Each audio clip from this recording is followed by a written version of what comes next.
মই প্ৰতিনিধি নহয়, কিন্তু মই দেখিছোঁ কংগ্ৰেছৰ ভৱিষ্যত ভাল নহয়। কংগ্ৰেছ আৰু বিখণ্ডিত হ'ব। আজি এইটোৱে কৈছোঁ।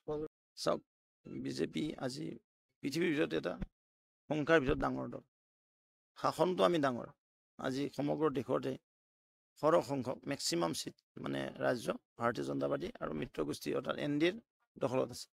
আজি অসমতো আমি কণ্টিনিউৱাছ দুটা টাৰ্ম থাকিছোঁ আৰু 26তো জনাদেশ ভাৰতীয় জনতা পাৰ্টি NDAৰ সপক্ষে আহিব। কংগ্ৰেছ হতাশাগ্ৰস্ত হৈছে। কংগ্ৰেছে ক'ত কেতিয়া কি ঠিক কৰে হিচাপ নাই। তেওঁলোকে একচুৱেলি দেশৰ দুহিৰ নিচিনা কেৰেক্টাৰহে মই দেখিবলৈ পাইছোঁ। তেওঁলোকে ভাৰতৰ বদনাম বিদেশত কৰে। তেওঁলোকৰ নেতাই গৈ আমাৰ চিৰবৈৰী ৰাষ্ট্ৰৰ লগত আপোনালোকে কয় সাংবাদিক বনোৱালে চিৰবৈৰী পাকিস্তান বুলি, পাকিস্তানৰ লগত মিত্ৰতা কৰিব যায় মনে থাকোঁ। তো এইবিলাকে কি বুজায়? তেওঁলোকে ভাৰত বিৰোধী নেকি? তেওঁলোকে আকৌ ভাৰত জোড়ো আন্দোলন কৰে, ভাৰত জোড়ো যাত্ৰা কৰে। আৰু তোমালোকে ভাৰতৰ বিৰুদ্ধে বিদেশত যায় ক'বা, মোদীজীৰ বিৰুদ্ধে বিদেশত ক'বা।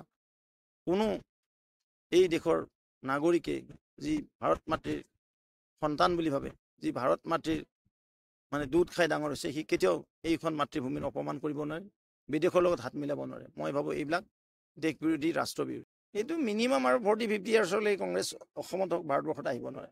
হয়তো কোনোবা বেলেগ দল আহিব পাৰে, বাট তেওঁলোকক নলয় আৰু, কাৰণ কংগ্ৰেছৰ বেলুন ফুটি গৈছে। কংগ্ৰেছক কোনো বিশ্বাসত নলয়। এটা ফুটা বাল্টিত যেনেকুৱা কংগ্ৰেছক ভোট দিয়া আহে একে কথা। কাৰণ মিছা কথা ইমান ক'লে নহয় এইখন দেশৰ নাগৰিকক, এইখন দেশৰ সন্মানৰ ব্যক্তিসকলক কেৱল মিছা কথাতে কংগ্ৰেছ চলি গ'ল। তো মানুহ ইমান মিছাত নাযায়। তো এতিয়া মানুহবিলাক এতিয়া শিক্ষিত হৈছে, জনা বুজা হৈছে। কম্পিউটাৰৰ যুগ, ইনফৰমেশ্যন টেকন'লজিৰ যুগ, প্ৰযুক্তিবিদ্যাৰ যুগ।